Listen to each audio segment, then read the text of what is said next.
ইন্ডিয়ার ফারাক্কাবাদের সামনে যদি বাংলাদেশ সীমান্তে একটা বাঁধ নির্মাণ হয় তাহলে এত অর্থ পাবে কোথায় ডক্টর ইউনূস? কারণ আমরা তো অনেক ঋণী। ডক্টর ইউনূস সাহেব, আপনাকে বলতেছি, অর্থের কথা আপনি চিন্তা করবেন না।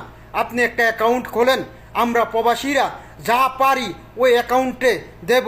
আপনি হিসাব করেন বাংলাদেশে প্রতিটা জেলাতে কতটা ঘর আছে, সব ঘর থেকে আপনি চাঁদা হিসাবে 100 টাকা করে ধরেন, 200 টাকা করে ধরেন, 300 টাকা করে ধরেন, সকল স্তরের মানুষ দেবে।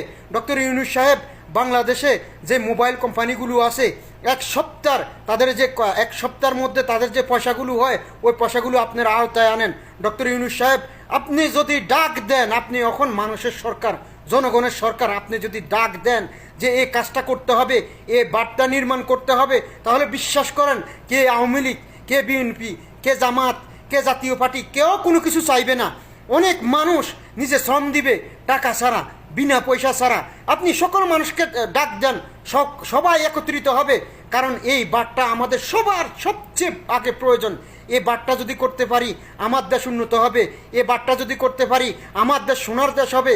এ বার্তা যদি করতে পারি আমরা অনেক ফসল, অনেক পেঁয়াজ, অনেক ধরনের অনেক কিছু বিদেশ থেকে আমরা নিয়ে আসতে হবে না, ইন্ডিয়ার কাছ থেকে আমরা নিয়ে আসতে হবে না। আমার দেশে সুন্দর ফসল উৎপাদন হবে। ডক্টর ইউনূস সাহেব, আপনি অ্যাকাউন্ট খুলেন, প্রবাসীদেরকে আহ্বান করেন যে তোমরা যে যা পারো নিজের আয়ত্তে থেকে দাও। ডক্টর ইউনূস সাহেব, আমি বলতে আসি, আমরা সকল প্রবাসী, কে আওয়ামী লীগ, কে বিএনপি, কে জাতীয় পার্টি, কে এটা কে সেটা না, সবাই সবার পক্ষ থেকে যে যা পারে টাকা দেবে। ইনশাল্লাহ আপনি তেমন একটা ঋণ হবেন না। আর যদিও আপনি ঋণ হন, আমরা বলতেছি আমরা সকল প্রবাসীরা রেমিটেন্স দিয়ে ওই ঋণ পরিশোধ করব। ডক্টর ইউনূস সাহেব, যদি আপনি ইন্ডিয়ার ফারাক্কাবাদের সামনে বাংলাদেশ সীমান্তে একটা বাঁধ করতে পারেন, বিশ্বাস করেন বাংলাদেশের মানুষ স্বর্ণ অক্ষরে আপনার নামটা লিখে রাখবে।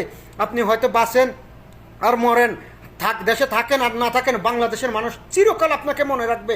কারণ এটা আমার দেশ বাঁচানো, এটা আমার দেশের মানুষকে বাঁচানো। আমরা প্রতি বছর ধ্বংস হয়ে যাই ইন্ডিয়ার কারণে। ইন্ডিয়া আমাদেরকে উঁচু হয়ে উঠতে দেয় না, ইন্ডিয়া আমাদেরকে খাড়া হয়ে উঠতে দেয় না। এই বার্তা দিয়ে আমাদেরকে প্রত্যেকটা বছর ধ্বংস করে দেয়। তাই ডক্টর ইউনূস সাহেব, আপনি এখন জনগণের মন্ত্রী, জনগণের প্রধানমন্ত্রী। আপনাকে বলতেছি ডক্টর ইউনূস সাহেব, আপনি বলেন সর্বস্তরের সমস্ত মানুষ, দেশের মানুষ, একটা রিক্সাওয়ালা মানুষ, একটা ফকির হইতে সবাই সাহায্য করবে, সবাই এর জন্য সাহায্য করবে, সবাই শ্রম দিবে। আমরা প্রবাসীরা এক হয়ে শ্রম দিব, টাকা দিব, যা লাগে তাই দিব। প্রয়োজন হলে আপনি ঋণ করেন, ওই ঋণ আমরা প্রবাসীরা রেমিটেন্স দিয়ে শোধ করব। দেশের সরকারি খাত থেকে আপনি একটা টাকাও দিতে হবে না ইনশাআল্লাহ। আমরা সকল প্রবাসীরা একত্রিত হয়ে রেমিটেন্স পাঠিয়ে এই ঋণ আমরা পরিশোধ করব।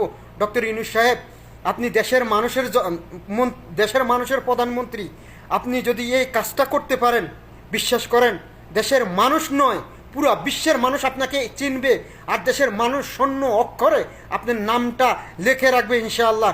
ডক্টর ইউনূস সাহেব, সকল প্রবাসীর কাছ থেকে আপনার কাছে একটাই আবদার, আমাদের প্রবাসীদের, কারণ আমরা প্রবাসীরা আপনার কাছে আর কিছুই চাই না।